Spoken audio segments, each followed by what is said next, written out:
Hey there, friends. Welcome to Reentry 101, Foundations for Success, where we explore the journey of rebuilding lives after incarceration, one step at a time. I'm your host, Aaron, and today we're diving into a topic that proves transformation is possible even in the most challenging environments. But first, let's start with a little humor, because laughter is good for the soul, and today's topic is all about hope and change. Why don't skeletons fight each other? Because they don't have the guts. I mean, sometimes you need a good laugh to break the ice, right?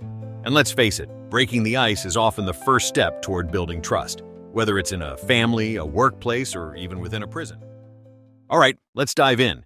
When you think about prison, you probably picture the usual. Bars, guards, maybe that cafeteria scene from every crime drama you've ever seen. But what if I told you that within those walls, something incredible is happening? Something that has the power to change not just individuals, but entire communities. That's exactly what's going on at the Richard A. Handlon Correctional Facility in Michigan, where the Calvin Prison Initiative has taken root. This program allows incarcerated individuals to earn bachelor's degrees in faith and community leadership. And let me tell you, this isn't just about academics. It's about reshaping lives and creating mentors who lead by example. In the traditional prison culture, survival often depends on isolation and mistrust. But CPI flips the script. By equipping participants with tools like leadership skills, critical thinking, and deep empathy, it creates a ripple effect. Suddenly, you've got people inside those walls who aren't just surviving.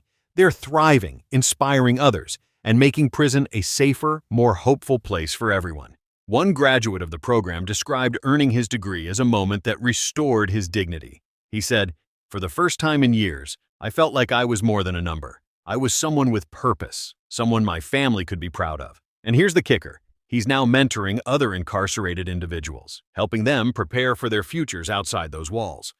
This isn't just about making prisons better. It's about equipping people to succeed when they step into the real world. Participants in programs like CPI gain skills that make them better communicators, stronger leaders, and more resilient problem solvers. When they re-enter society, they're not just getting by. They're showing up as contributors and changemakers. And here's where the magic happens. This transformation doesn't stay behind bars. It radiates outward. Families see it.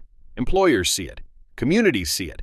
And it challenges the stigma that too often follows people after incarceration. So, here's your actionable takeaway for today. If you're someone navigating re-entry or supporting a loved one in the process, look for peer leadership programs and educational opportunities. Whether it's a GED, trade certification, or a program like CPI, education can be a powerful tool for change. It's not about where you've been, it's about where you're going. And if you're looking for a starting point, check out programs like the Calvin Prison Initiative or similar opportunities for peer leadership in your area.